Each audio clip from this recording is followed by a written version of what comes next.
To make it easier to see the movement of the vehicle, I set the speed at 100 kilometers per hour, but this is certainly not correct.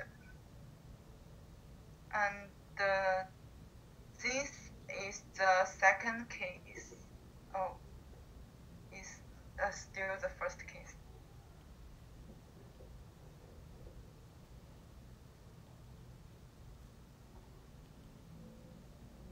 Oh, it's the second case.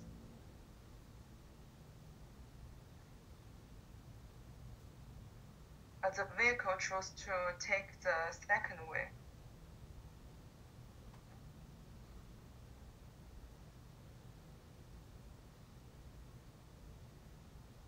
And the third one. Yes.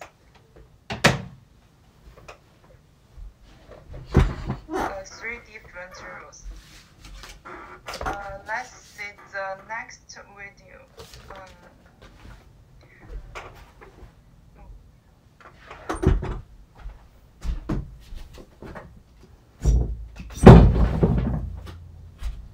We can see that the left lane in the most popular. The left lane is the most popular way, but all three roads are clear and there is no extra vehicle input because it is shorter than others.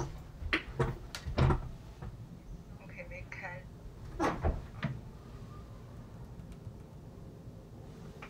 can see it again. The left way is the most popular way.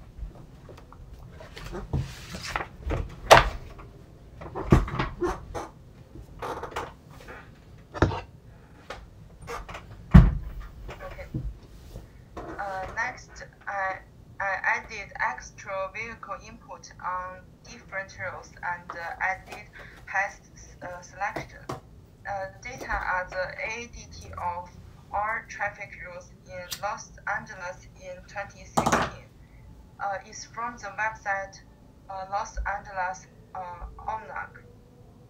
ADT means annual average daily traffic. We can see traffic jams on this video. Oh, yes. We can see the traffic jams on the left road, especially near Los Angeles.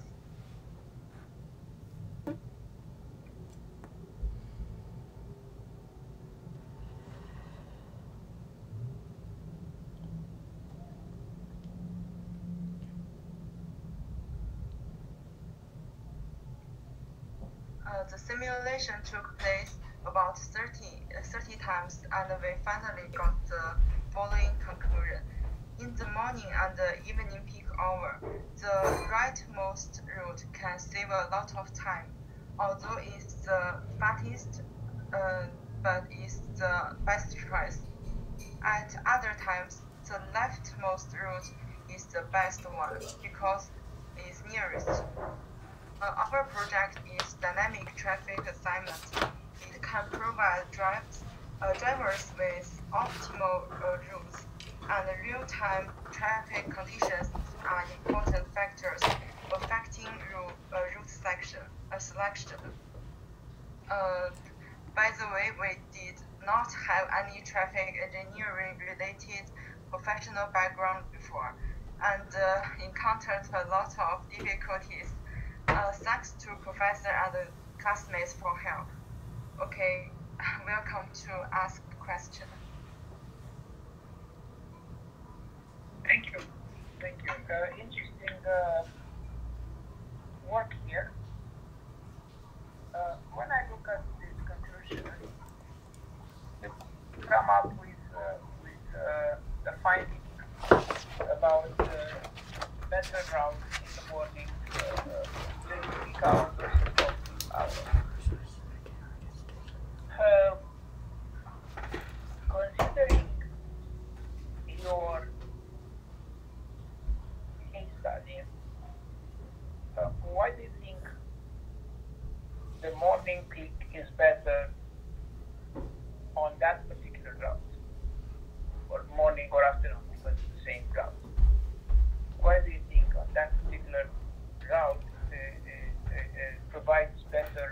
The present approach to the problem differs generating state lattices under kinematic constraints. We simulate at first without the ADT, and we think at that time the situation of three roots are similar. This set of emotions induces connected search resolution property dimension. Pick our just assume it. So the travel time difference between the alternative routes, how much? 1 minute, 2 minutes, 5 minutes?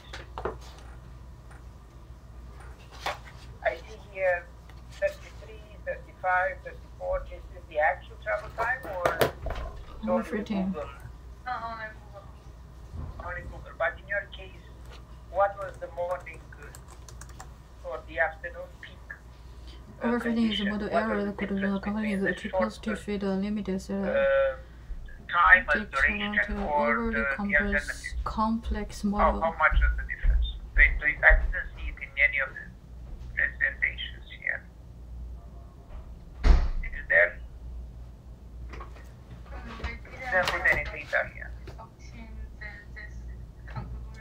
We need to avoid overfitting and underfitting. You want to put that in your report, okay? Okay. Good. Thank you. Thank you. We'll move on to presentation number 5, which is the freeway incident management. Hello, Professor. Yes. My name is Shosan Ling, and I'm going to present this with my colleague, Wei Kang Li. Okay, just give me a second. Okay, thank you. Put this in the presentation mode.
It's okay.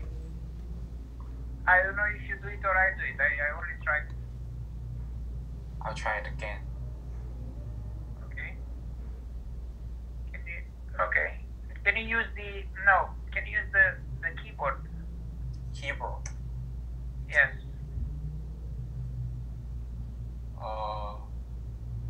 No. Just a second. So move now, left or right? Right. It doesn't work. You have page up, page down.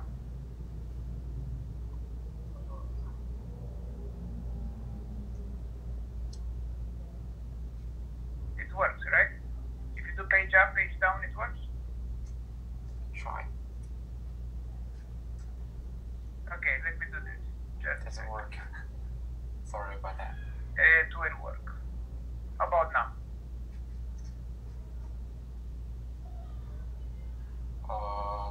I don't know which computer I'm using. Are you using his computer or my computer or your computer? Because I see two names here. Okay. On which computer are you? MacBook Air. Okay, not the user that you use. Is it your name or your colleague's name? Shortly, my name. Okay, so now if you look at your keyboard, can you use left or right on the screen? Hello everybody, I'm Yes, Cingnan, and today I want to introduce some of my study related to the distracted driving behavior and crashes. And also, I explore the dataset of the SHOP2 data, and I want make some model If I can present it, and I will tell you next page, and you help me to create it. It's okay? Okay, we'll try like this, but it should work from your screen. I'm sorry for that. But it says you have control of my share, so you should be able to do it. Don't you see on the screen some? Now it's working. You see? You did that. What did you do? Okay. It's okay now. Yeah. Okay. Thank you. And good afternoon, everyone. This is Shortly, and I will introduce what is freeway incident management today with my colleague, Wei-Kang Lee. Well,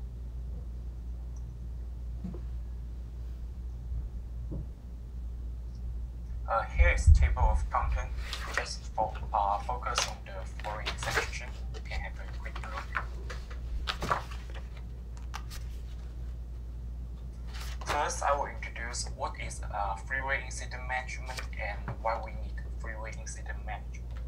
First, freeway incident management is a planned and coordinated program to detect and remove incidents as quickly and safely as possible, and restoring traffic flow. And also, when a car accident occurs, the owner will look for the road past the scene of the accident or wait for the insurance company to take photo and collect evidence and apply for compensation at the same place, resulting in unnecessary delays in traffic. As time goes on, freeways and pollution increase. Natural driving. This method of accident management can also result in secondary naturalistic driving study, which can lead to and we can get this from the Intersite data access website, and if we apply to get this source online, we can get it and do some exploration if we want. And in this topic, we just focus on two methods to address this issue. First is the lane change guidelines and the freeway surveillance system.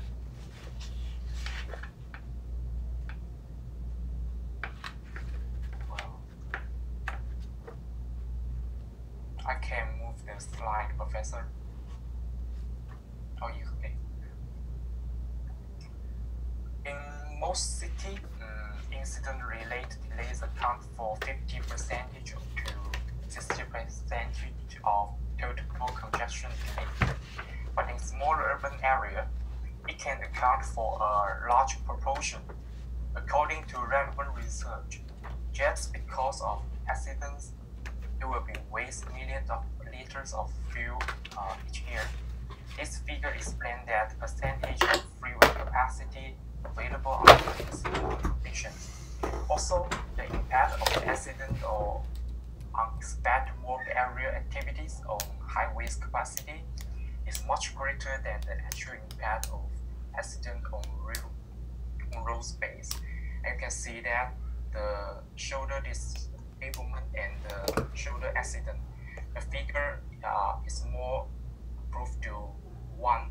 And you can see when there is a limb broke, whenever it's 1, 2, 3, the figures here is below than the figure under the shoulder disablement and the shoulder accident.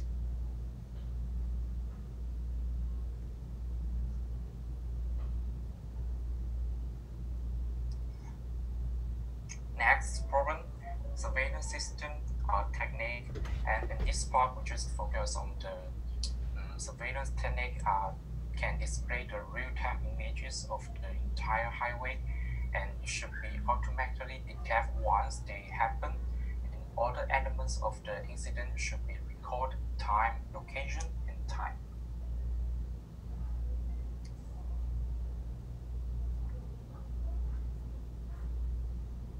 Secondary tasks. Next is objective. I'll talk about the lynching guidelines.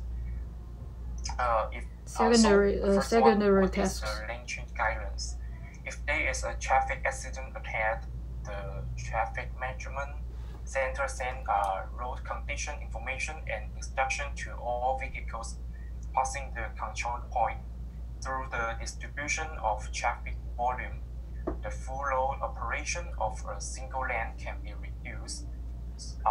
If vehicles receiving a lane change order have no conditions to merge and no conditional parking is required, they will continue to drive. For example, 3 sets of lane control commands are activated approximately upstream of the accident to direct vehicle in lane 3 to change lanes to the left to avoid ramp merge areas and accident lanes. Vehicles in lanes 4 and 5 should maintain their original lanes, and vehicles in the first and second lanes are not restricted by lane change because the lanes merge. How many miles the vehicle traveled, they will be directed to the and the fourth ages and the lane. conditions of the vehicle, driver's physical and psychological state, amount of data collected per drive. Under the condition of 10 minutes downstream of the in-change ramp and high demand flow, and 80% driver completion rate, up to 4 lane control signals upstream of the accident. They will activate for the entire 10 minutes, and lane 3 was blocked. Due to the high requirements for merging from ramps in Section 9, the lane change guideline in Section 7, 8, and 9 includes ordering vehicle in lane 3 to Second change task. to the left and vehicle in lanes 4 and 5 to remain the same lane.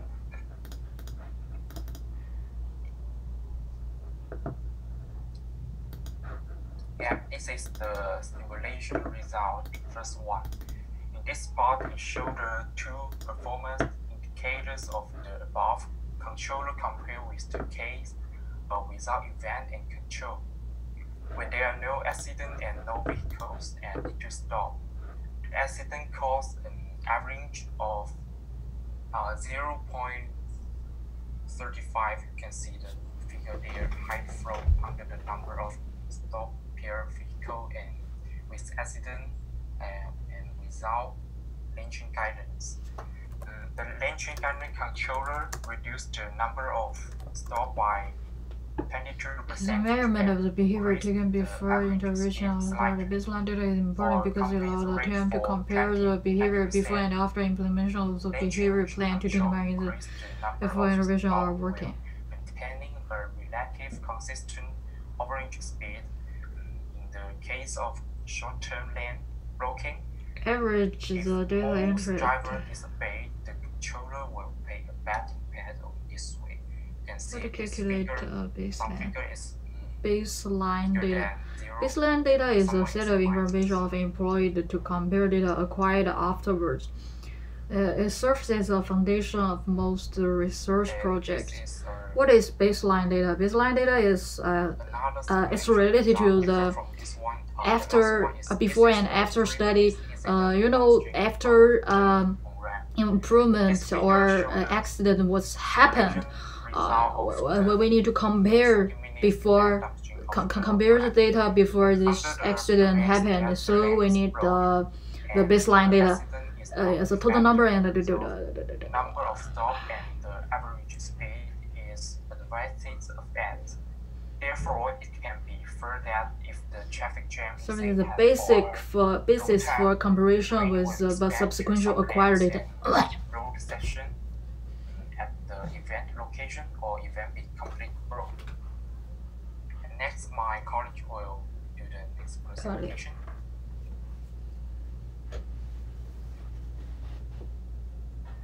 Okay.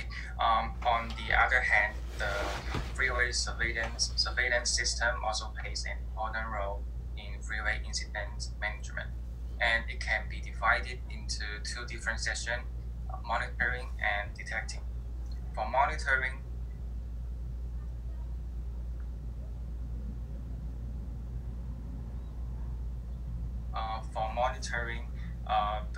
the closed-circuit television camera, also known as CCTV, is widely used in any freeway. It is very popular because its real-time feedback, its wide-range covering, and more importantly, the continuous working. Basically, every CCTV system requires a control center, and a few operators should stay in the control center 24/7 to solve any urgent incidents. And besides, the control center can also collect all the data just in case some incidents need to review. For the detecting, for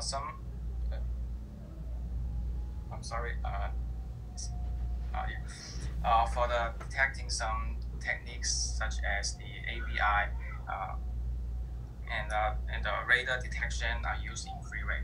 The biggest difference between detecting and monitoring is that detecting has the ability of detecting the incidents automatically, and how the detecting system works is based on comparing, which means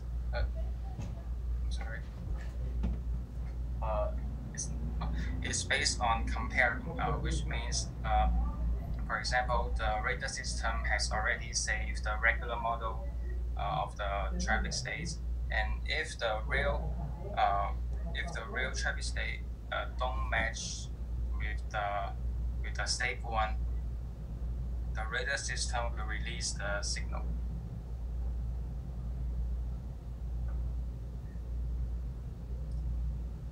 For this part is our literature review, and we believe that to use advanced communication technology between roadways and driver in lane change method can be more efficient. And the freeway surveillance system's goal is to make continuous and real-time feedback and detect every incident.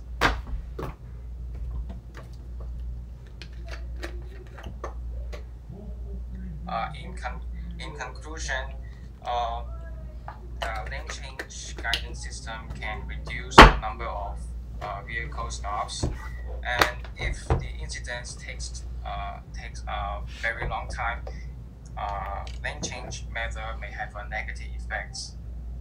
For the freeway surveillance system, it is the guarantee of the high-level service, and it handles three problems in the freeways: the climate anomalies, car accidents, and car malfunction and congestions.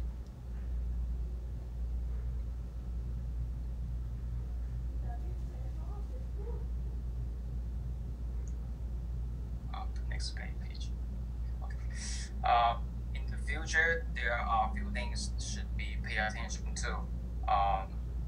First of all, if the incidents last a very long time, it's better to combine the lane change method to another method together. Secondly, a better incident detection system is needed, which means its sensitivity and accuracy should be improved. Also, intelligent control center can be introduced, which means that the computer replaces operators' work. It can become more efficient and the mistake can be reduced. Thank you.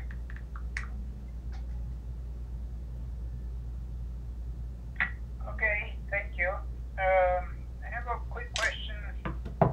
You also kind of took a little bit more time than expected. I'm looking at these results here. Yeah. And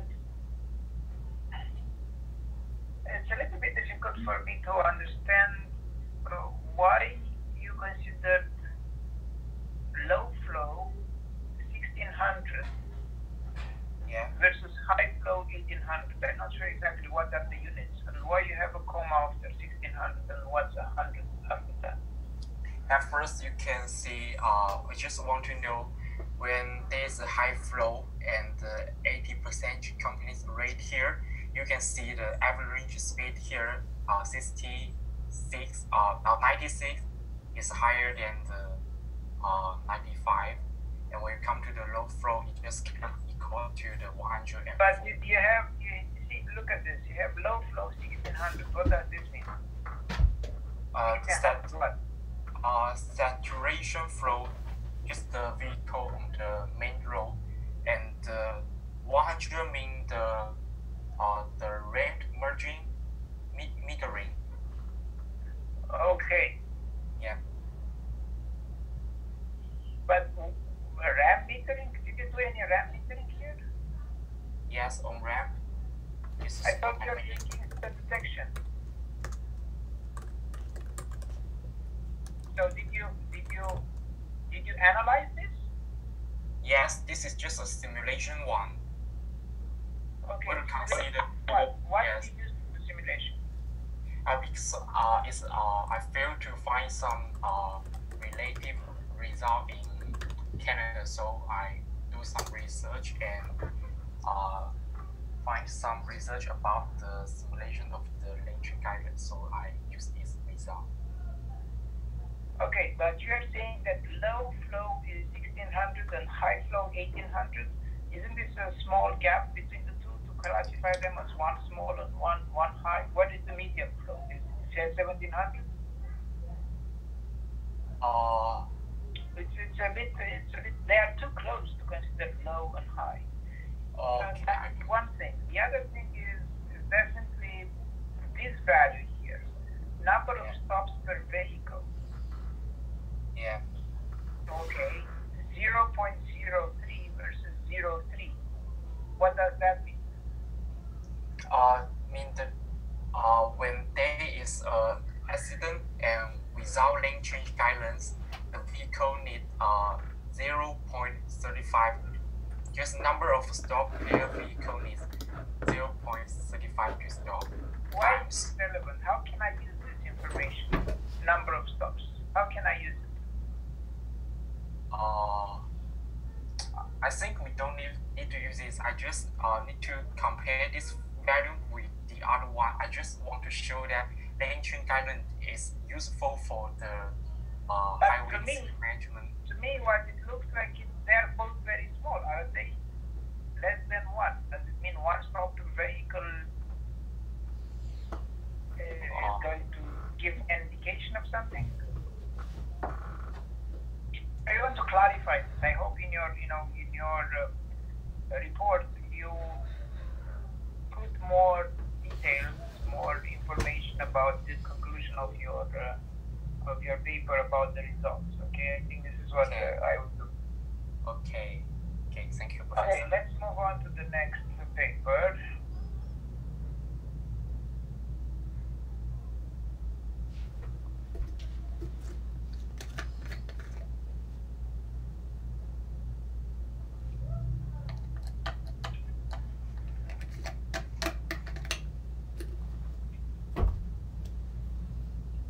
Hello, Professor. Yes, this is group number 6. Yes, group number 6. Murad Mumuni Abdul. All right. Okay, you are going to do the presentation?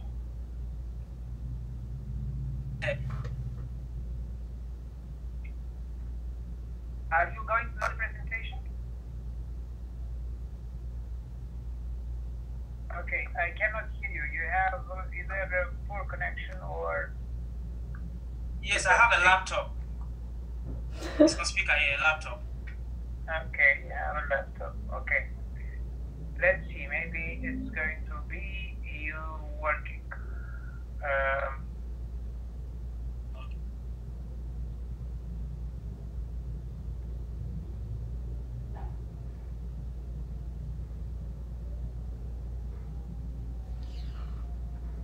Okay, all right. Good day, everyone. Our presentation today is simulation of Ryugi St. Catherine intersection.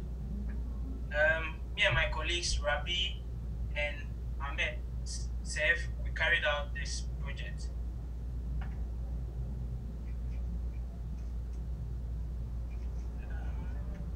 I don't have access to the control. Hello?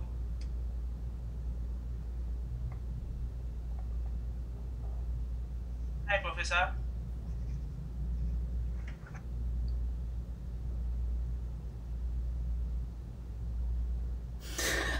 Hello?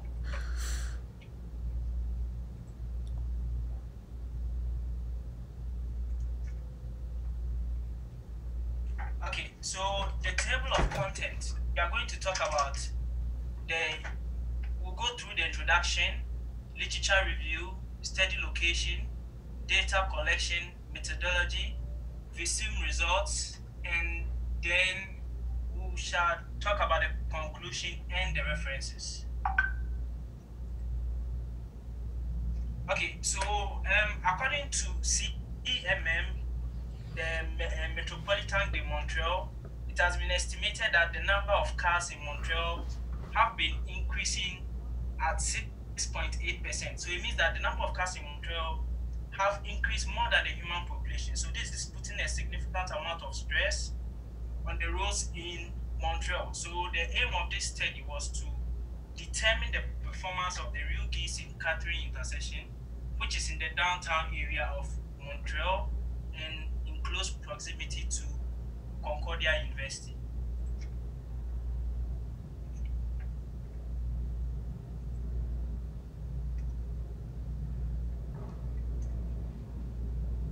So the objective of the study are as follows. So we aim to determine the delay for the various approaches of the intersection, and then we find the average delay for the entire intersection. The other aim was also to determine the queue length for the various approaches, and then lastly to determine the level of service for the intersection based on the parameters in 1 and 2. So in performing this project or assignment, we carried out a number of literature review. So we reviewed a paper written by Quinn and Jean, and in that study, they explain how Visum was used to solve complex traffic management schemes and hence inform traffic management schemes.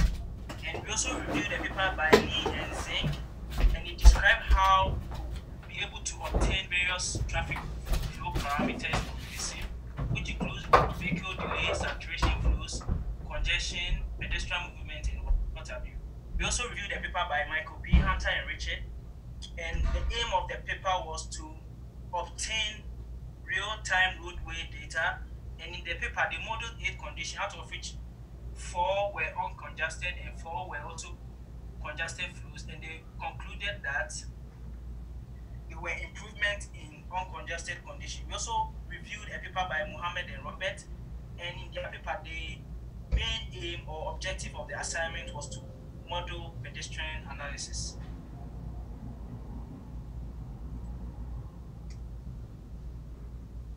So this is the study location. So a satellite imagery of the study location is shown in figure 1, and then we have the 10 movement, which is shown in figure 2. So as you can all see, the intersection is located in the downtown area of Montreal, and it's the St. Catherine and Rio intersection. It's just in close proximity to Concordia University, the EVU building to be specific. Now, when you look at figure 2, we have the 10 directions. So from St. Catherine, we have 3 movements. It goes through, we have 2 lanes. So we have a through, we have a right turn, we have a left turn. And then on the Rio Guy, we have, for Rio Guy North, we have traffic flowing Rio Guy North, and we also have traffic flowing Rio Guy South. So this image here in figure 2 shows us the direction of traffic flow at the intersection.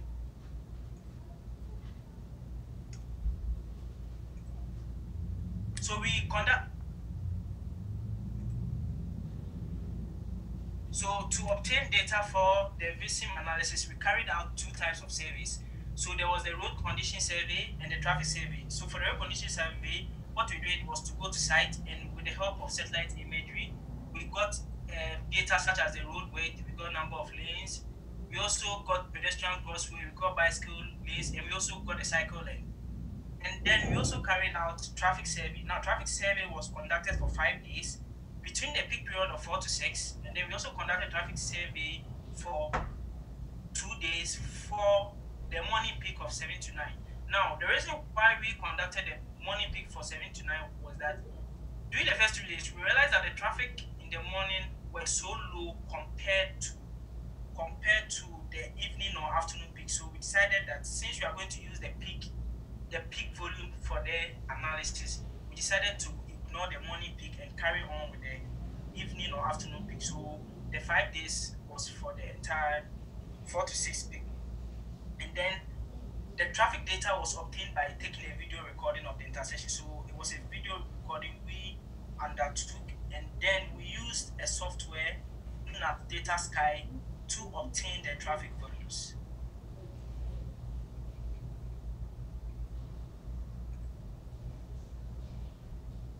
So now, for the purpose of this study, we categorize vehicles into the following categories. So we have cars, which represent smaller vehicles, we have medium vehicles, we have heavy vehicles, which would represent like bigger cars, we have buses, we have motorcycles, we have pedestrians, we have vans and trucks. Now, because of the weather, we realized that the motorcycles and bicycles were virtually non-existent on the roads.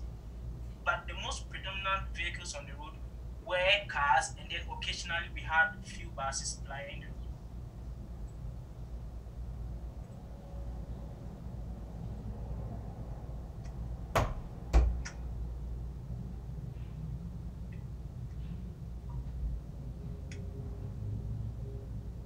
So the methodology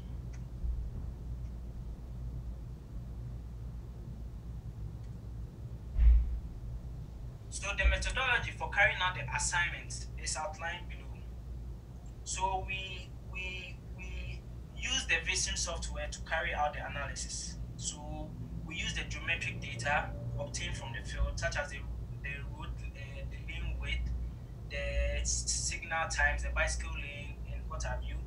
We also use the cycle length in the software, and then we obtain the peak hour factor. So for instance, so for between the period of 4 to 6, we found the hourly volume. So we had 4 to 5, we had 4:15 to 5:15, we had 4:30 to 5:30. So we calculated the traffic in 15-minute interval and picked the 1 hour traffic, which has the highest volume, and that represents the peak hourly volume. And then we carried out the simulation for 3600 seconds, which represents 1 hour in VSIM. So yeah, so it comes to, this slide talks about the data input. So the lane width was 3.5, that's what we obtained from site. Number of lanes in Catherine Road was 2, number of lanes Rugi southbound 2, Rugi northbound was 1, bus lane was 3.5.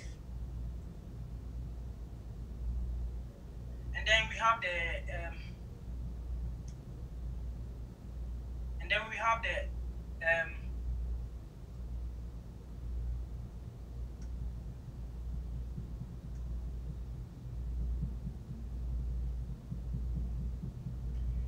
yes, and then we have the cycle time. So for St. Catherine, we have a grey time of 50, a yellow time of 4, a red time of 36.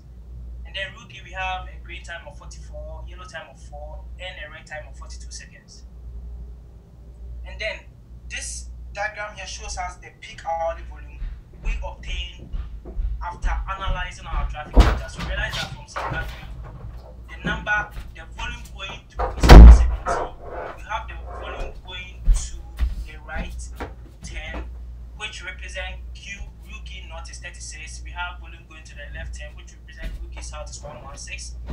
And then we have traffic coming from Rugi towards Rugi north. We have through volume is 208. We have right 10 68. And then when you come to Rugi, you just have traffic in just one direction. No movement are allowed in any other direction except through. So Rugi south is 170. So everything here represents the peak volume. And then we tried to find the vehicle composition. So after collecting the traffic volume, we find the composition. So we realize that cars made up 95.2% of the total traffic in the intersection. So cars are predominant. We have buses, which comes next at 1.19%. And then we have vans, which are 3.37%. Motorcycles are virtually zero. Bicycles are also virtually zero. Trucks, almost non-existent.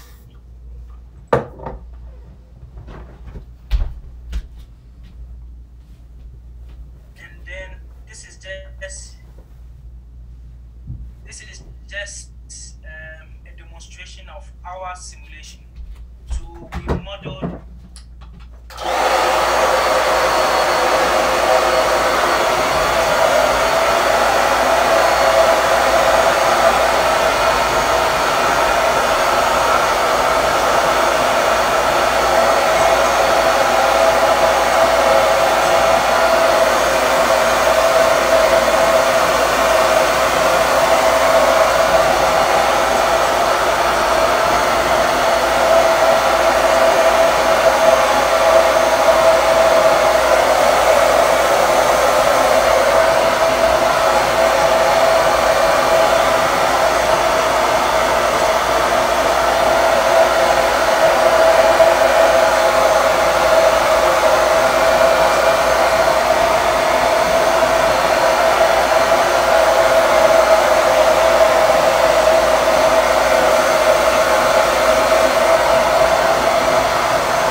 was the reason why we had a higher delay time on that thing.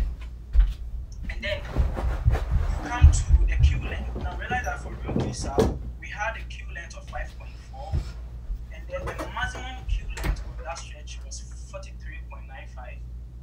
And then rookie note, we had a queue length of 3.47, but the maximum was 42.89. And the St. Catherine had the highest queue length of 8.84, and the highest is 72.69.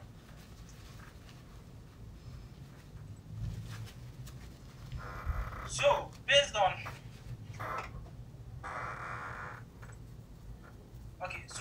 on their results we obtained from this, we compared the level of service for the individual approaches to the overall level of service we obtained from the software, and the overall delay for the various approaches to the delay we obtained from the software, the overall delay, and the overall delay was 12.04 seconds. Now, when you compare this delay to the highway capacity manual total, you realize that this delay of 12.04 seconds corresponds to a level of service B.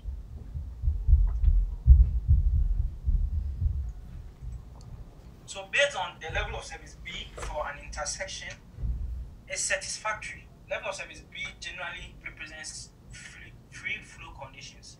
So the intersection at real K is generally satisfactory based on our simulation and the use of our peak volumes. The level of service we obtained was a level of service B, which is good for an intersection in downtown.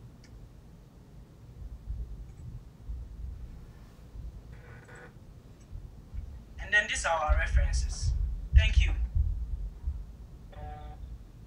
Thank you.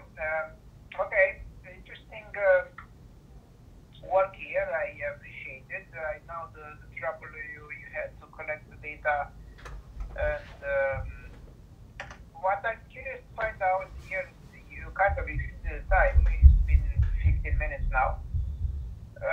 Quick question: your cycle time. Yes. Did you calculate that one, or you use the one that's in the field? We used the one in the field. So we actually conducted a road survey. So we went to the field and we used a stopwatch to calculate the cycle times. Okay. Did you think of trying to improve it, to validate it, to make sure it's a correct cycle time? Validate? Can you come again? Yes. If you verify that the cycle time that is in the field is the best one. Yes. If it makes sense. Did you try to do that? Did you do any calculations for that? Yes, we verified. Yes, we did, and it made sense. And then we verified it. Make sure you include that in the report so I can look at how you did it. Okay. Okay. Thank you. Right, thank you very much. Now let's look at the next group. This is the freeway incident management. Another group that is doing freeway incident management. Okay. Yes, Professor. I am Kaiyuan Wang, and I will present. Okay, you will be presenting. So I put this on the screen now. Okay. And I'll give you control of the screen, so you can use the keyboard or the mouse to advance through the slides. Yes.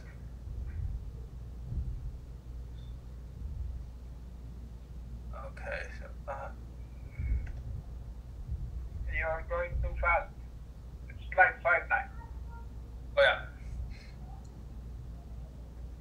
Go back. Okay. Go back. Yeah, I think so. This is forward. You have to go back. Yeah. I'm using the keyboard to control that. That's good. Oh yeah, and it works.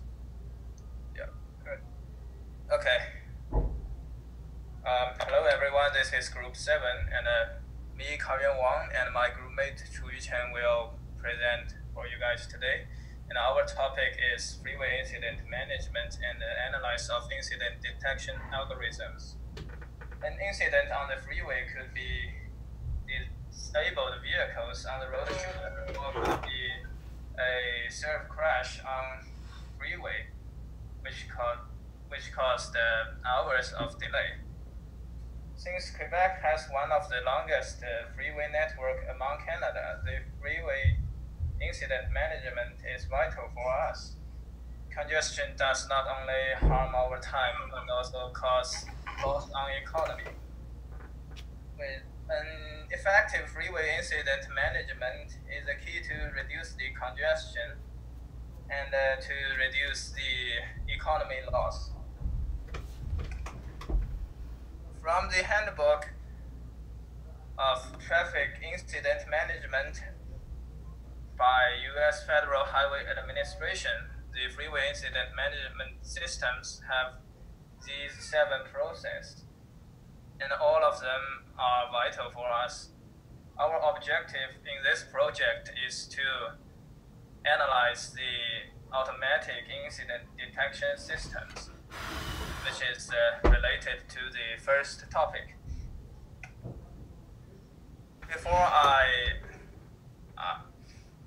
The current incident detection usually rely on the petrol vehicles and the phone calls from motorists to report. The issue of that is usually the Department of Traffic are lack of petrol vehicles, and the phone calls from motorists are sometimes not up to date. And in rural highway, it usually take a long time for the reaction when they got a phone call.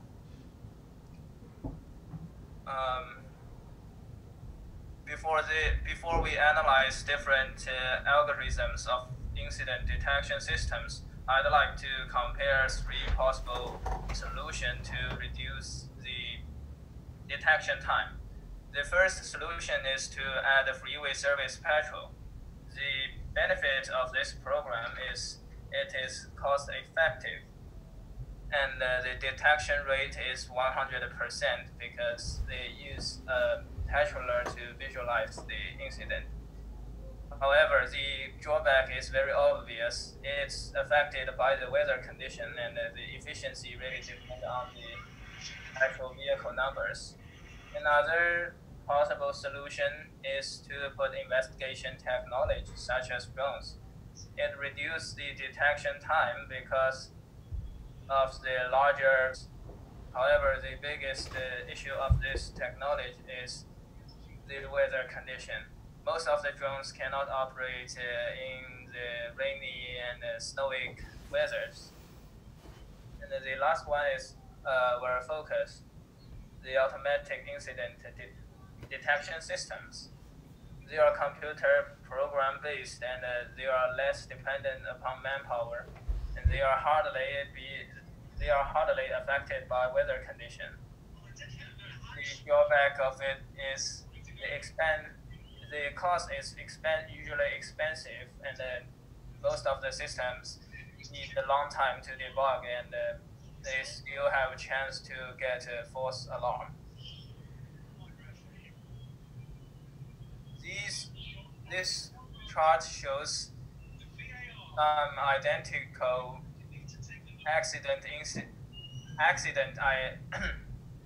automatic incident detection systems. The SVM of first three are one of the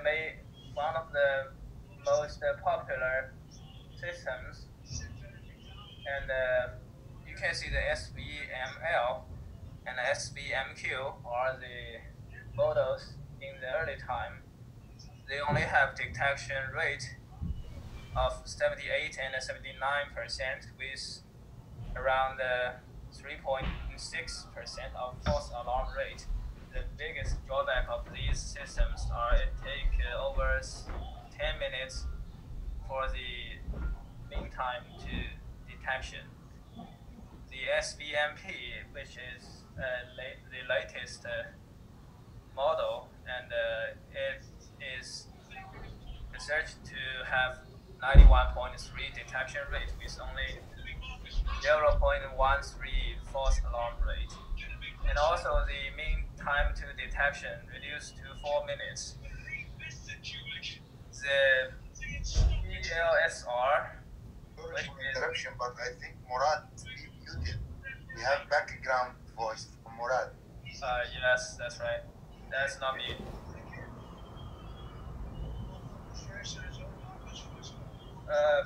I'll just continue then. The PLSR, which is called a partial least square regression.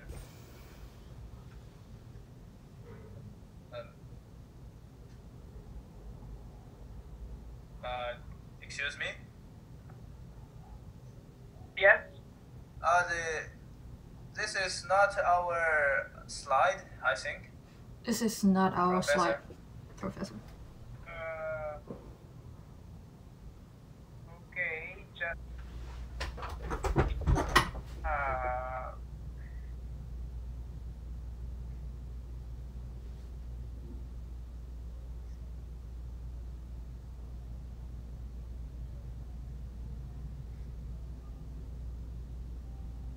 you have to bear with me 1 second. I don't know what happened.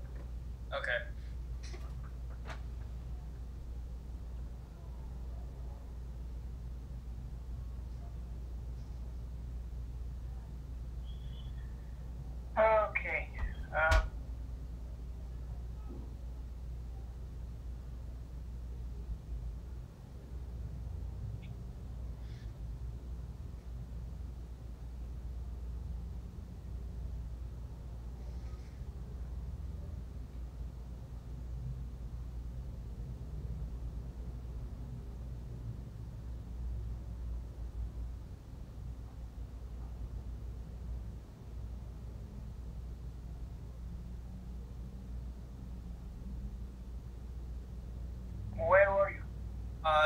previous page.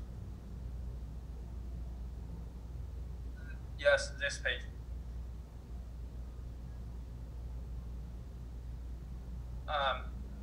Okay, I'll just continue from here. Sorry about that. Yeah, that's fine. But Professor, I cannot see the. Can I control that right now? I think I cannot control the slide.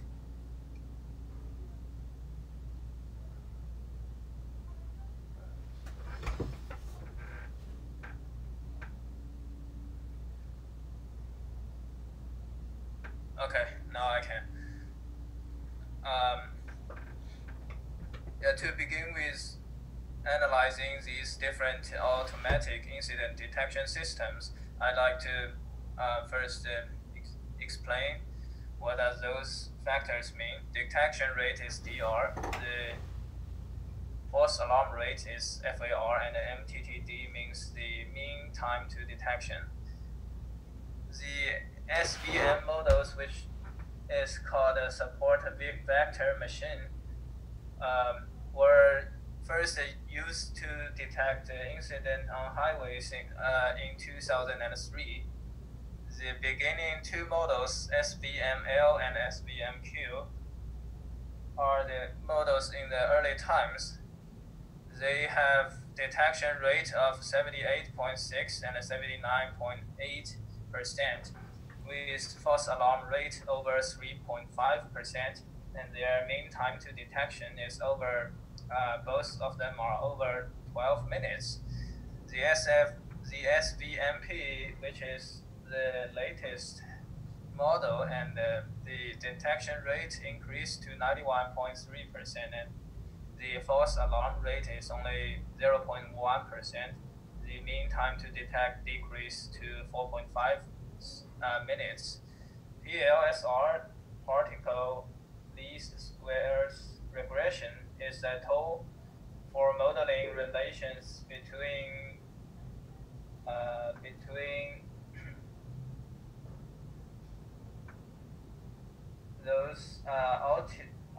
those various measurements with flexibility.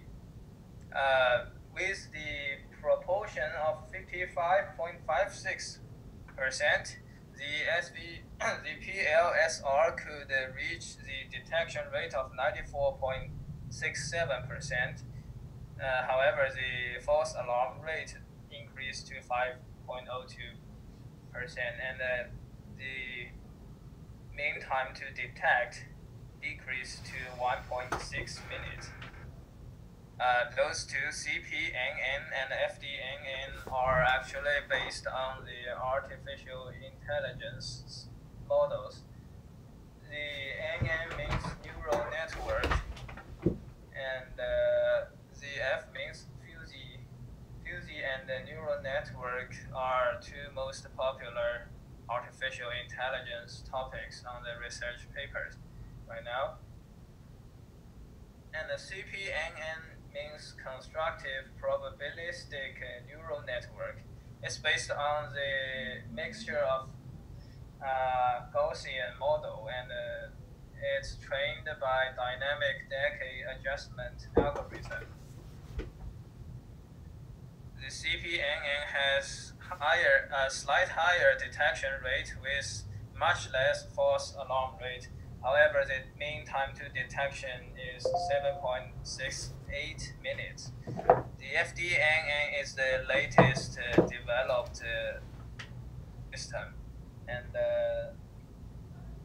fuzzy is although fuzzy is one of the artificial intelligence principles, but fuzzy is not fully developed, and it is usually used as a supplement in other principles like this. This one combines fuzzy and neural network, and it can, according to the research claims, it can reach 98.2% of detection rate and only have 0.24% of false alarm rate. And the mean time to detect is 3.2 minutes, which is acceptable. APID system is all-purpose incident detection, and it's currently used in real-world situation in Toronto. And the principle of it is similar to California algorithms. California algorithms determine the difference between occupancy of the upstream station and the downstream station. This system works well with high traffic volume. The detection rate is only 86%. However, the false alarm rate is only 0.05%. And the mean time to detection is the least among these AID systems. And the last one, video processing method, is a comparison for non-AID systems. This one require someone to sit in the traffic control center to verify the incident. And this method has 90% of detection rate and 3% of false alarm rate because of the vision of the camera. However, the mean time to detection is way less than all of those computer program-based methods.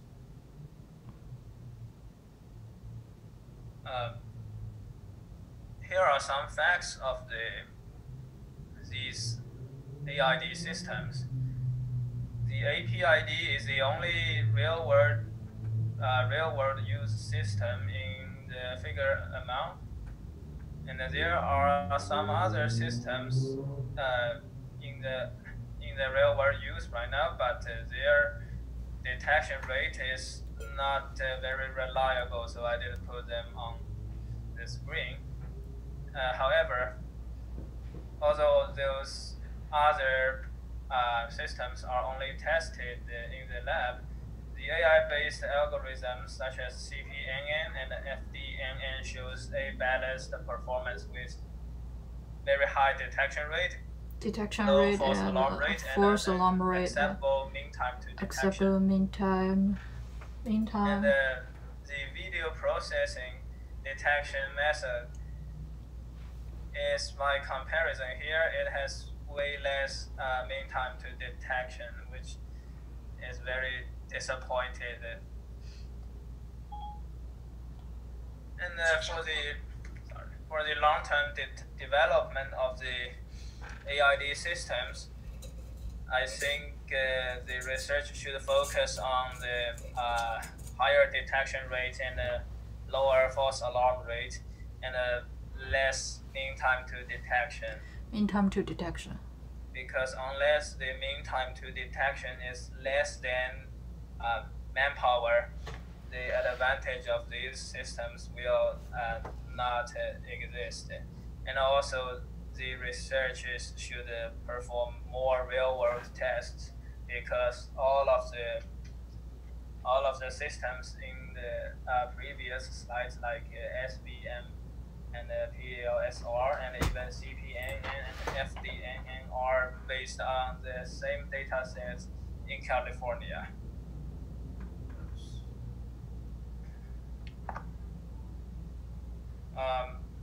Professor, no, I can control that.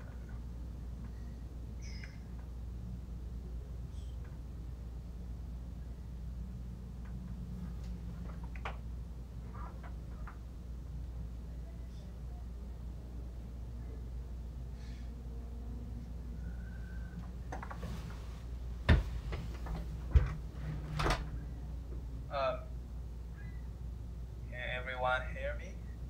Yes, you pressed escape or you pressed stop the presentation. Anyway, it was the conclusion part. And you've been going for 20 minutes now. I think it was a very long presentation. Okay. And what's a little bit troublesome here is I didn't see any work that you did. This is more of a literature review. What did you work on? I actually analyzed those researches from the previous the others' work, and I made a comparison between them and see the advantage of the Yeah, but this is not really the requirement for the project. I hope I'll see more in your project at the end. Okay. Right now I cannot give you more time for the presentation or for the questions because it's rather late. We'll have to move on to the next ones. Okay. Okay. So next presentation is group number 8. Let me find it here. Is it Cingnan? Yes, Professor. Yes, okay. Let me put this on the screen. Okay, thank you.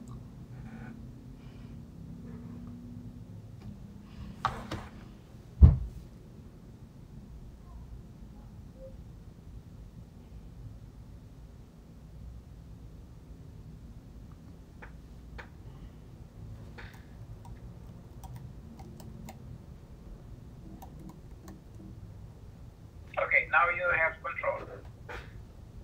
Okay. Hello everyone, I'm Cingnan. Today I'm going to share with you some research I have studied about the distracted driving behavior and the crash based on the SHARP2 dataset. And I also do some prediction on the dataset.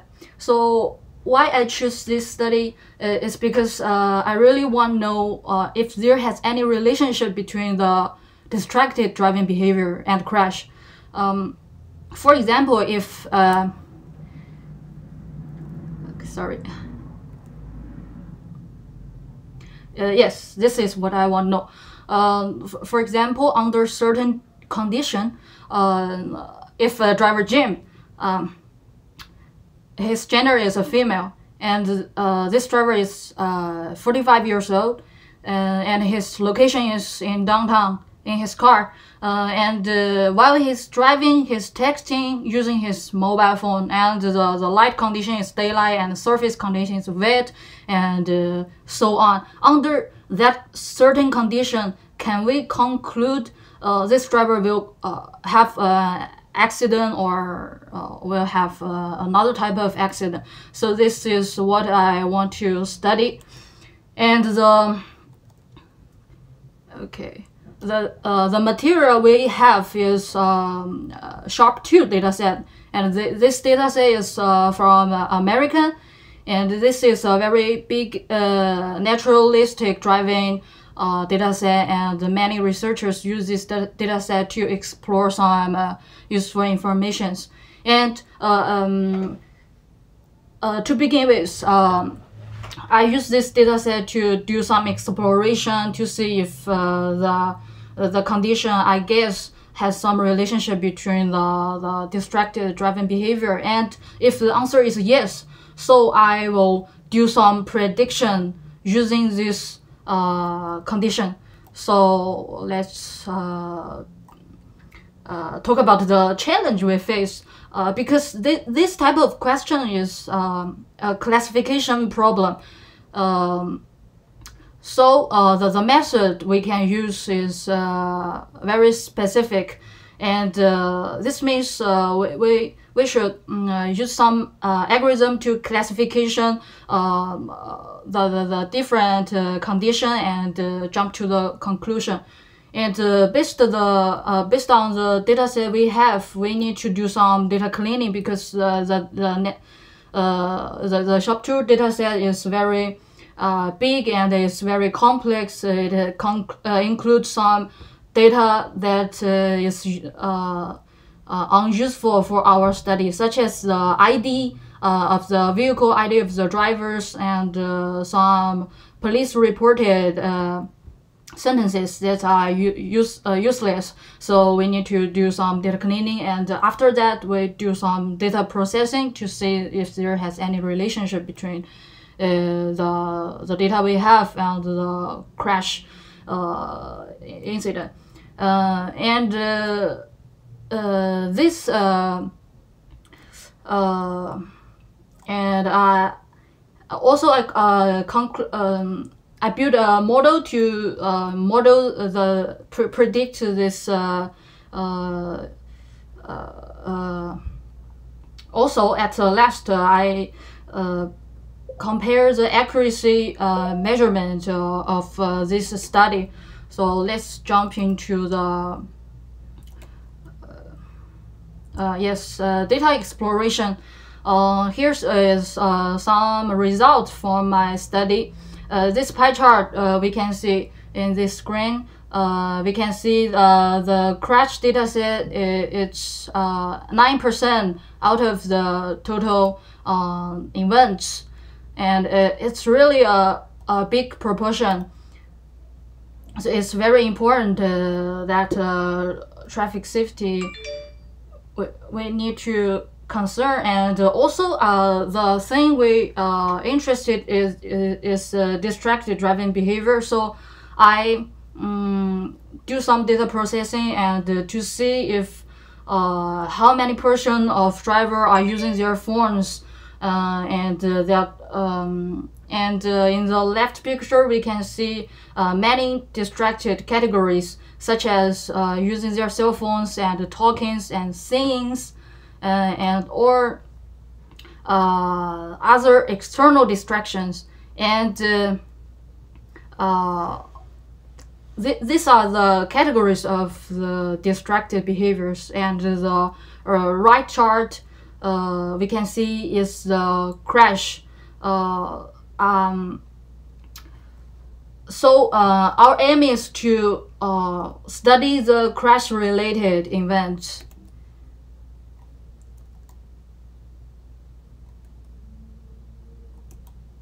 Okay, sorry.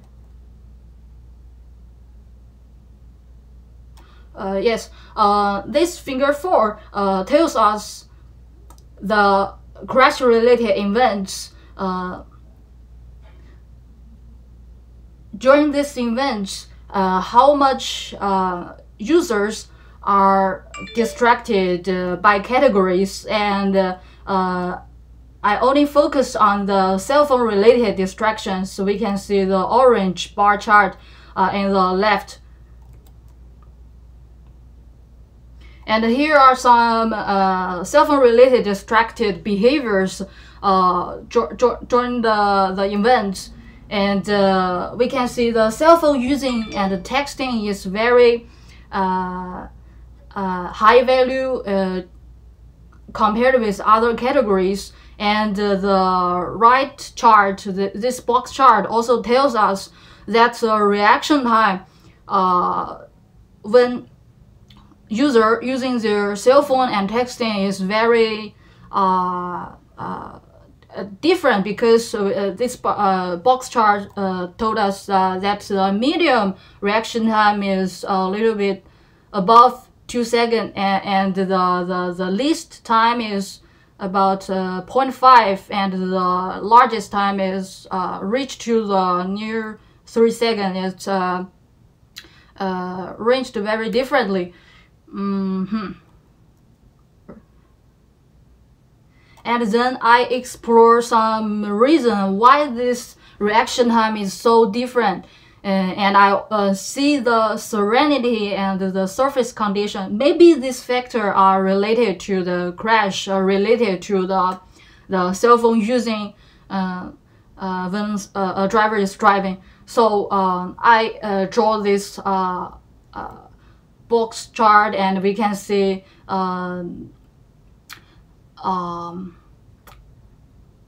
these are very different, and they ranged to a very least lower and higher reaction time. In the left chart, the reaction time even reached to 5.5 seconds, and on the right, when the surface condition is wet, the reaction time even reached to 5.5 seconds. So this is really interesting to see if there has any relationship between the driver's secondary task and the crash event. And also I explore some road grade level and light conditions based on the cell phone using situation. We can see the different variation and the medium and the quartile and the other information can show in this slide.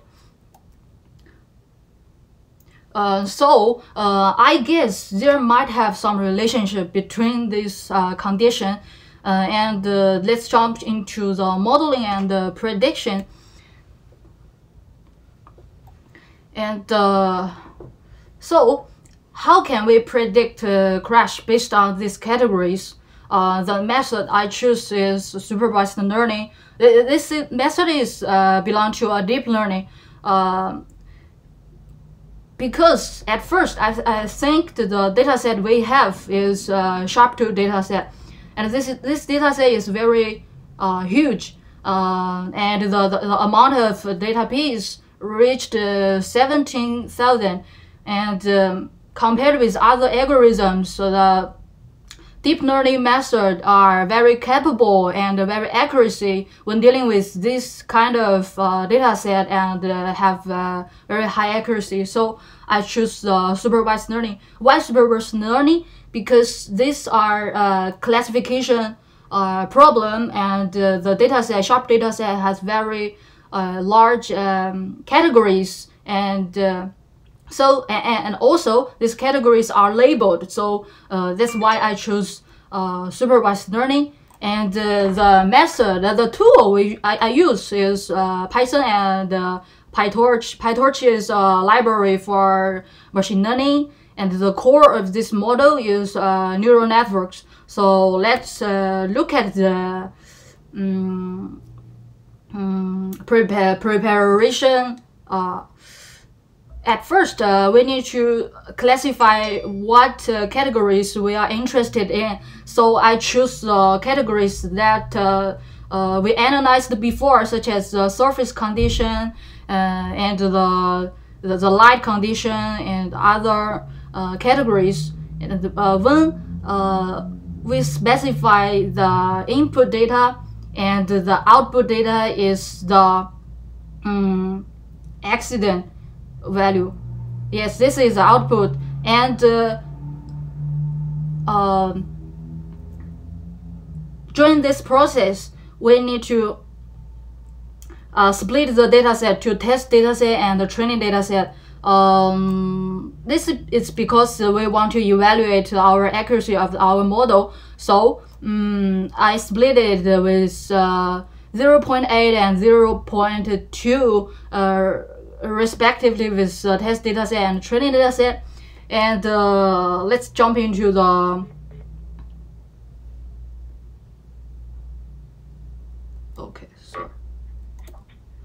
let's jump into the model creation. We can see in this model I use neural networks. It contains 3 hidden layers, and each layers I set different neurons, and the loss function I use is the cross entropy.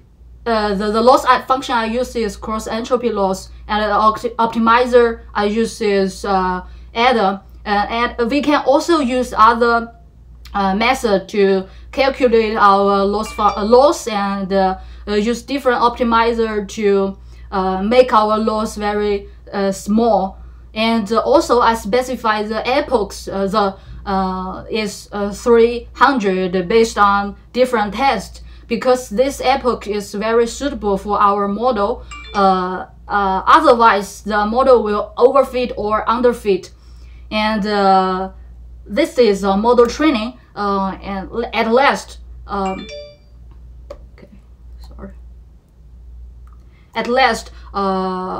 I do some evaluation and to use the sklearn to see the accuracy of this model when modeling this study. And we can see in the chart the loss value gradually decreased to 0.36. This is a very lower value. This means our model has a very loss, and after 300 iteration, and it reached 84 accurate. This accuracy is good, and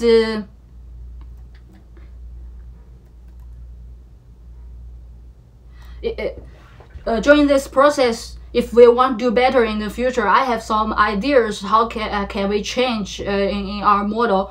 It's based on two areas. One area is we can try different training and testing split amount, such as 0.7 or some other values. It can calculate different accuracy and loss, and besides we can okay, thank you, Professor. Okay, what I see is that again another presentation was running beyond the 15 minutes almost threshold, and I don't really have time for questions, but a quick question here. Okay. When you look at the slide that makes the assumption here, what is the results? Because you didn't come up with the answer to the question. Yes, the result. The result is our model reached the accuracy of 84%, and this means because we have the test data set, and this test data set is from the original data set. It's just 20% data set from the original, and I used the input such as different categories, different road surface, and light condition, and the driver's gender, and these conditions to predict. And when I get the final result, this is predicted result, and I compared this result with the actual result. So this means our accuracy get 84% accuracy correct. So this is a final outcome. Yes. Okay, let's move on to group number 9.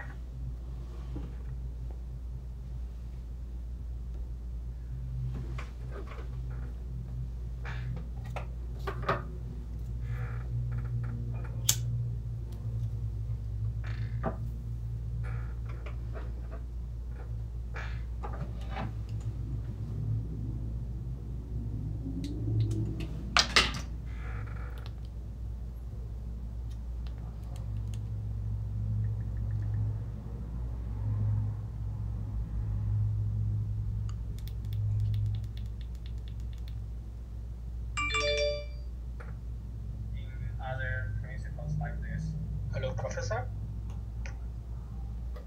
They reached to a very least Yes, low. you can understand.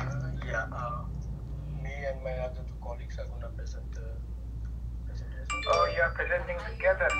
Okay, then I will And control the left the chart screen is the because reaction time. this will take.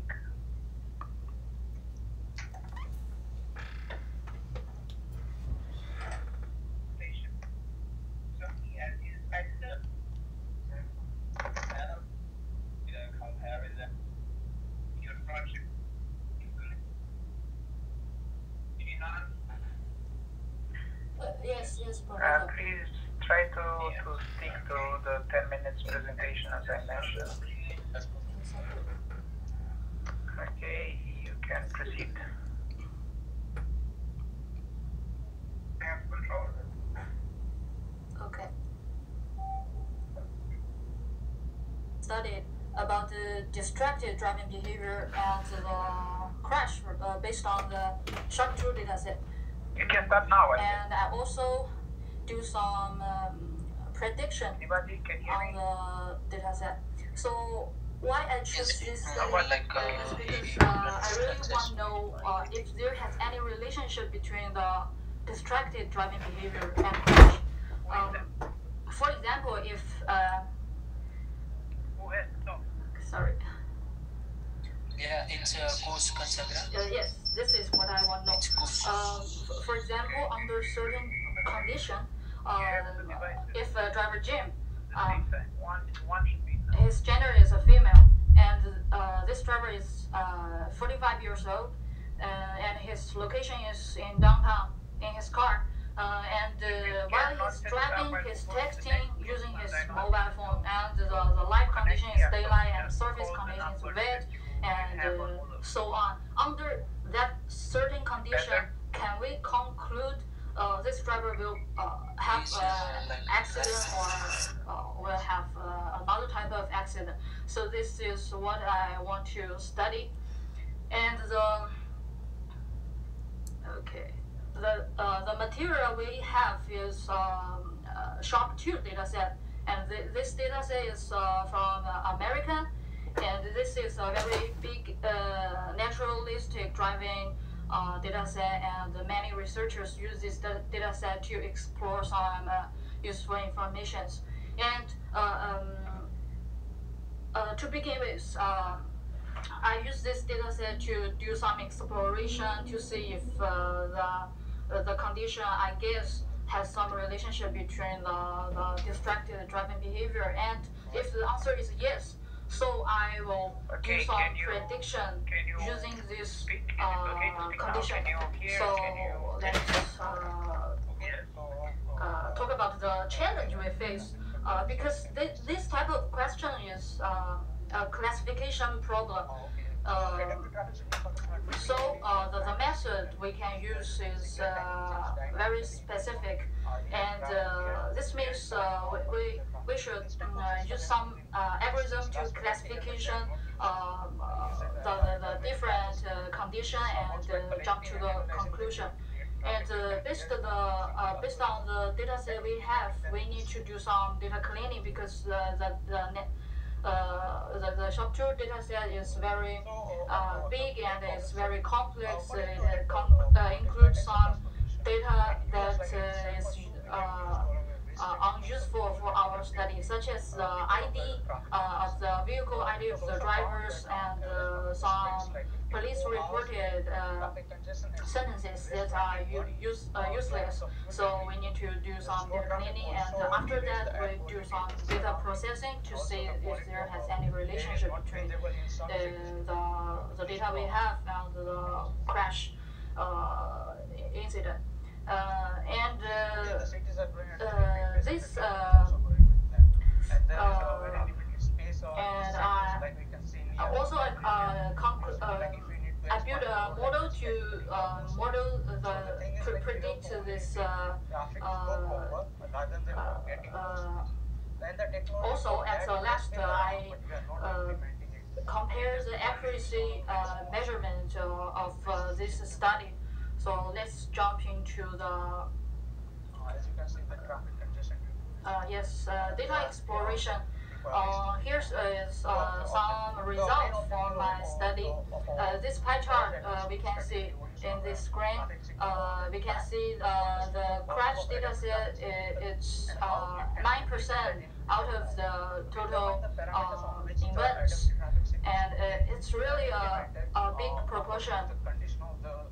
So it's very important that traffic safety we need to concern, and also the thing we interested is distracted driving behavior. So I do some data processing and to see if how many percent of drivers are using their phones, and in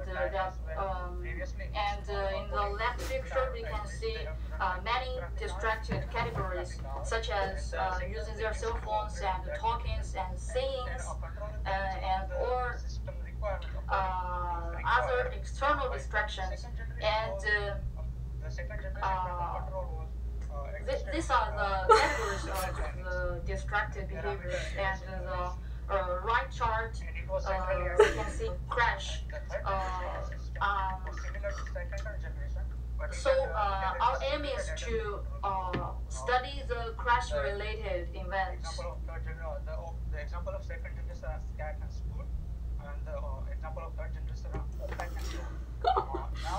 Now in the fourth generation, the hardware and software of the system. Yes, this figure 4 tells us the crash-related events. Hardware were integrated so that now the system can run During these events, how much users are distracted by categories, and I only focus on the cell phone related distractions. We can see the orange bar chart in the left. Calculate the traffic in real time and reduce the And here are some cell phone related distracted behaviors during the event.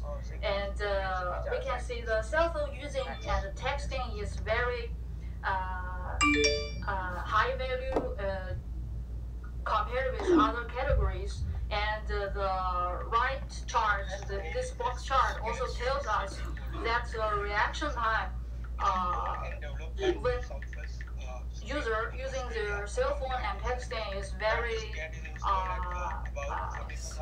different, because this box chart told us that the medium reaction time is a little bit above 2 seconds, and the least time is about 0.5, and the largest time is reached to near 3 seconds, and reached very differently. Pavement, as you can see in the figure. Professor, next.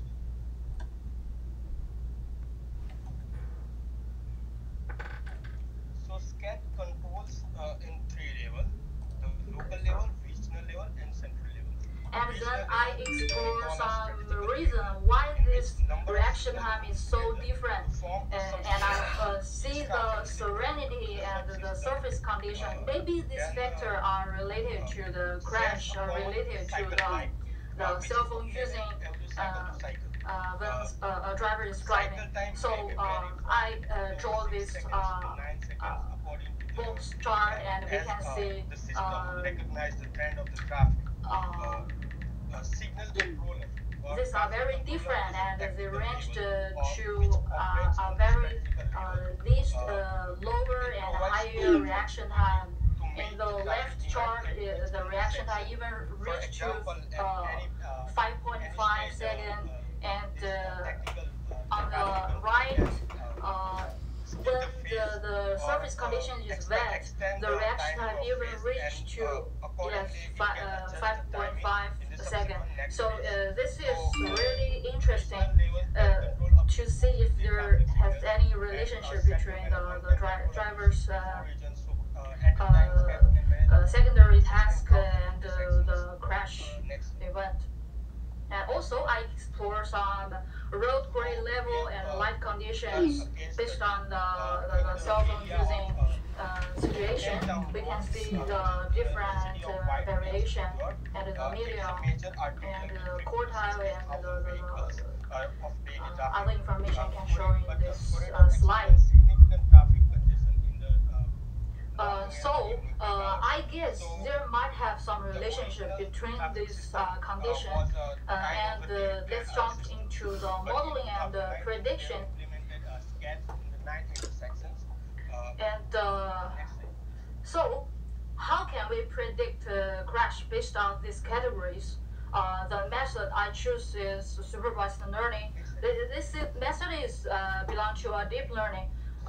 This is how the detection of traffic. Because at first I think the data set we have is a SHA-2 data set, and this data set is very huge, and the amount of data piece reached 17,000, and compared with other algorithms, the deep learning methods are very capable and very accuracy when dealing with this kind of data set, and have very high accuracy. So I choose supervised learning. Why supervised learning?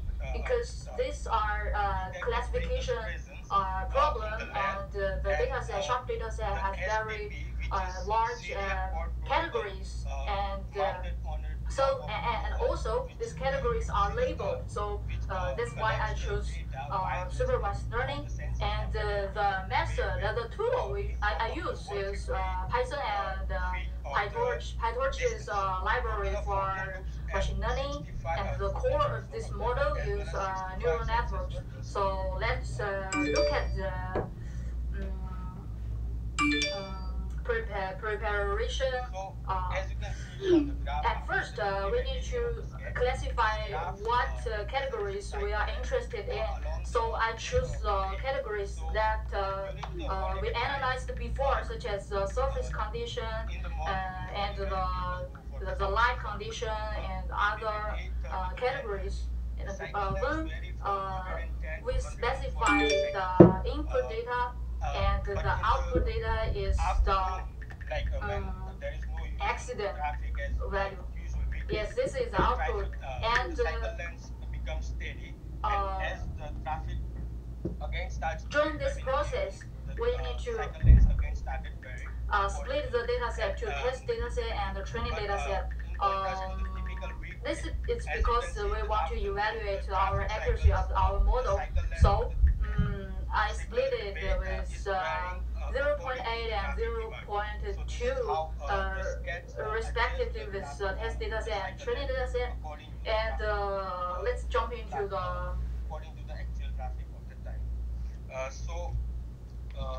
by the study of this, let's jump into the model creation. We can see in this model, I use neural networks. It contains 3 hidden layers, and each layers I set different neurons. And the loss function I use is the cross entropy. The loss function I use is cross entropy loss, and the optimizer I use is adder. And we can also use other method to calculate our loss and use different optimizer to make our loss very small. And also I specify the epochs. Is 300 based on different tests, because this epoch is very suitable for our model. Otherwise, the model will overfit or underfit. And this is a model training. And at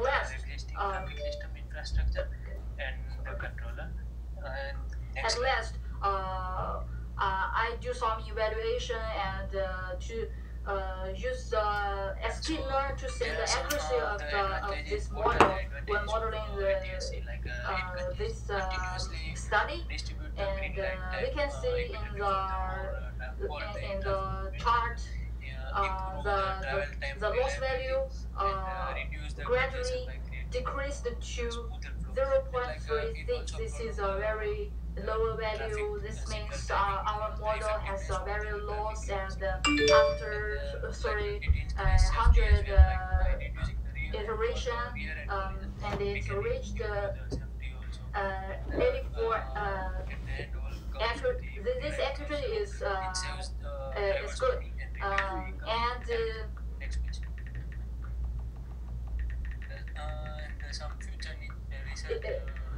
During this process, if we want to do better in the future, I have some ideas how can we change in our model. That's based on 2 areas. One area is we can try different training and testing split amounts, such as 0.7 or some other values. It can calculate different accuracy and loss. And besides, we can. Okay. Oh yes, Professor. Okay. Thank you, Professor. Okay, what I see is that again, another presentation was running beyond yet almost threshold, and I don't really have time for questions, but a quick question here is now when you look at the devices in the same room, please let one of them makes the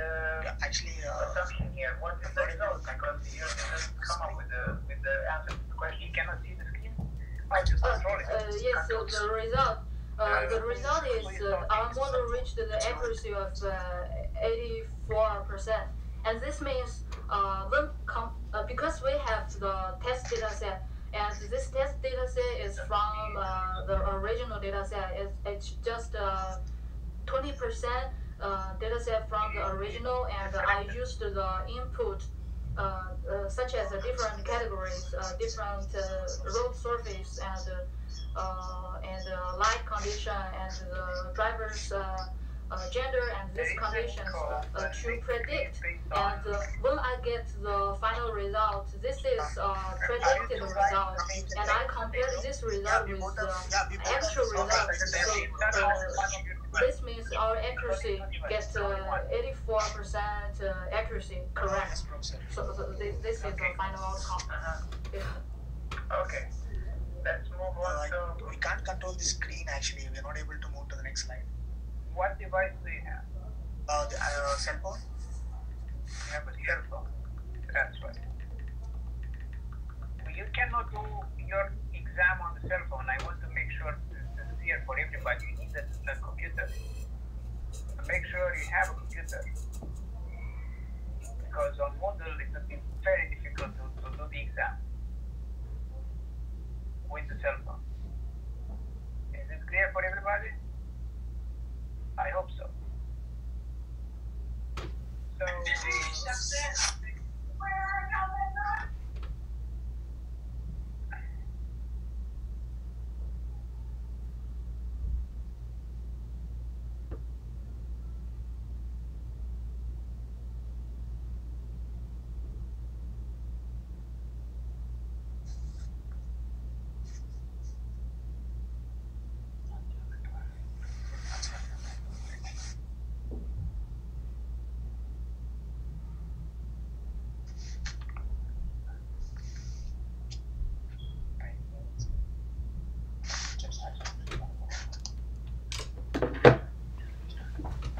Start. Can you hear me? Yes, you can start now. Yeah. Good evening. Our topic is adaptive signal control for a design of an intersection. Adaptive signal control is basically designed to avoid traffic delays, avoid traffic jams. This system will adapt itself according to the road conditions and traffic flow. This system is using sensors to adapt the signal cycle and the timings according to the traffic flow. Next, literature review. There are three major generations of adaptive traffic signal control. In the first generation, historical data is used, and in the second generation, scoot and dynamic parameters are used, and these are analyzed through sensors. Professor, this is in the first slide. Yeah, there are in the third generation, opaque and roads models are used, and in the second slide, we discussed about the topics in this PPTR, objectives of research paper, study area of intersection, methodology, and lastly conclusions and final results. The objectives were study regarding the different kinds of adaptive signal generations, studying the existing fixed timings of the intersection, preparing a good methodology with cost-effective and traffic congestion friendly intersection. And my friend will continue. Thank you, Professor. Now I would like to speak about the study area. The study area which we have considered is the Continence area and the Van Horn intersection. In general, Montreal has a wide area of roads in which the north to south has the largest area of traffic, and the east to west junctions, which is the Van Horn area, has the least amount of traffic, which is known as the lateral regions. And now the methodology which we have chosen for the study is use of traffic signal designed with optimal amount of detectors. Can I have the next slide, Professor? The methodology generally adapted in this method is firstly for the analysis of this intersection, me and my groupmate has gone to the live location on field and calculated the fixed timings of both the intersections, that is the red, green and yellow timings of Continence area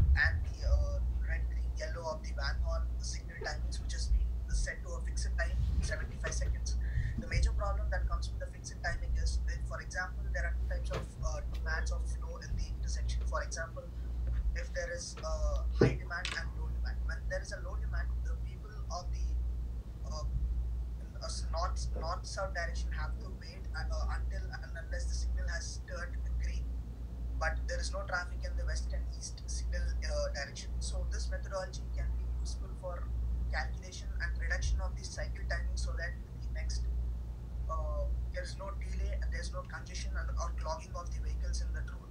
The steps that are followed are generally the first step, which we determine the signal timing. That's the fixed timings of the signals are calculated, and the redundancies of the timings are calculated.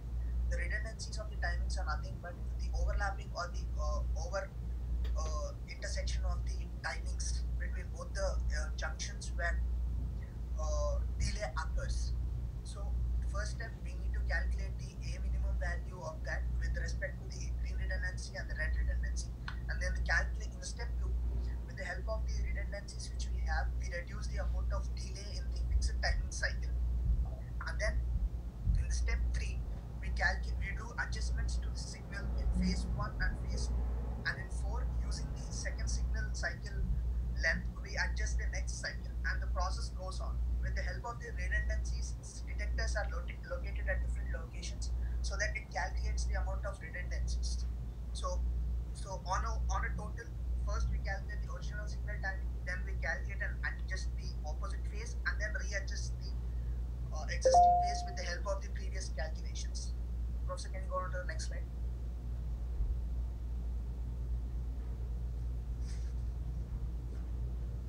This slide gives an example of the green and red redundancies of phase 1 and phase 2. These values are being calculated from on-field data. The redundancies for the first phase are 2,3 and 4,6. With the help of the formulas which were being adapted from the literature review, the total cycle has been generated for the next signal. Professor, can you go to the next slide? When you just look at the 4 graphs which are shown in this cycle, it shows that first graph is the original signal time, that's fixed times, whereas second, third, and fourth cycle are being generated and calculated with the help of the redundancies. For example, if you just look at the signal cycle at second and third, there are changes in the westbound and the eastbound cycle has been increased from 18 to 20, whereas in the next cycle it has been reduced to 18 seconds. Based on the redundancies, redundancy is nothing but the delay. Based on this delay, we can adjust the timings. For example, in the northbound, there are 10 vehicles coming in the first cycle, whereas 12 vehicles in the second cycle and 11 vehicles in the third cycle. By doing this, the number of vehicles which are clocked behind are more. In the north-south direction, the green timing is more, whereas when in the east and the west direction, when the green timing is high, the amount of delay in the opposite phase would be increasing. In order to reduce that waiting in the north-south direction when east and west directions are having low traffic, this methodology is used, and the cycle timings are being reduced and adjusted in such a way that we get the delay is reduced. If you see the fourth cycle, you can see that the green timing has been increased to 42 seconds. Whereas the standard timing is only 40 seconds. Even 2 seconds increase in the green timing can increase the vehicles for about 1 or 2 values. Actually, unfortunately, due to this situation outside, we couldn't go and calculate the exact values of vehicles that are coming after the new signal design. So as far as we have the data collected, we calculated the delay, which could be around 10 to 15% on an average. So can you go to the next slide? This is what I have been discussed. The cycle lengths are being varied. The initial cycle length of the first fixed cycle is 75 seconds. But when there is no traffic, 75 seconds of waiting period or 75 seconds of the total cycle is not worth. So that's why while coming on to the second cycle and the third cycle, the cycle lengths have been reduced and more amount of vehicles can be passed with the help of adjusting the red and green lightings. As per the initial redundancy values are corrected, which is adjusted, the detectors automatically gets to a conclusion whether the cycle length has to be increased or decreased. The redundancy timings are reduced, then the green timings would be increased so that more amount of vehicles can pass through and the delay would be reduced. If the traffic is high, cycle length increases, but the traffic is low, redundancies are high and signal length decreases. So adjustments are mainly based on the values which the detectors locate and sends to the data storage area where calculations are done automatically, and then the signals receive these responses and then new signals are generated. Could you go to the next slide, please? So based on the existing research which we have, the future research that can be done is the signal which analysis is done is only for one signal. Therefore, integration of this timings with coordination of this signal timings with the entire sequence or the belt of the traffic has to be done, which is one of the future research that could be done. The other one is when there is no, when in the peak winter timing or during the winter duration when there are no pedestrians, if there are signals where pedestrian timings is also included, we can reduce that pedestrian timings with this methodology, or we can also adapt a new technology or a methodology that could include even pedestrians into this whole entire intersection. And the future research could also be with the help of surveillance data or the forecasting methodologies. We can also make one special arrangement in such a way that the vehicles, the emergency vehicles which are passing, for example, if there is an ambulance coming in a way, all the vehicles in the left lane have to come onto the right lane so that it has to give a way. So that again, there is a delay, congestion of traffic in that area. Instead, whenever they find or whenever they have an idea that these special vehicles are coming towards intersection, this space has to be given a green signal so that the traffic doesn't clog in this area and the special vehicles are given more predominant considerations in this topic. So this is what our future research is examining, and the whole data has been collected from the field and analysis has been done according to the methodology specified in the previous slides. So this is what our topic is about, and this is what we have concluded through our research. Thank you so much. Thank you, Professor. Okay, thank you everybody. I think we'll stop here evidently. This was the last presentation. If you have questions about final exam or anything else, send me an email. We can set up office hours as well throughout the week or next week. The exam would be similar to what the quiz was, but it was going to be a little bit longer, definitely. I'll send you the details prior to the exam more in advance so you know how to set up this. And good luck with everything else, and I hope we'll go over this without major difficulty. Okay? Thank you all. Bye bye.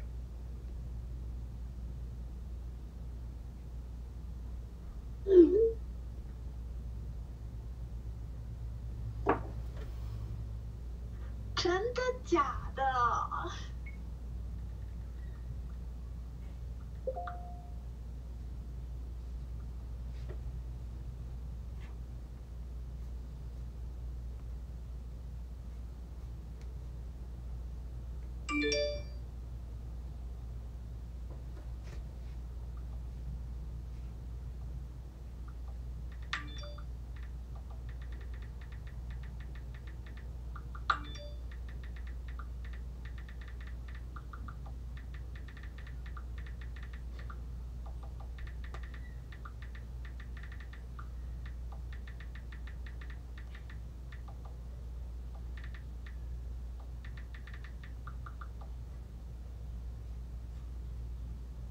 然后呢？你和你对象怎么样？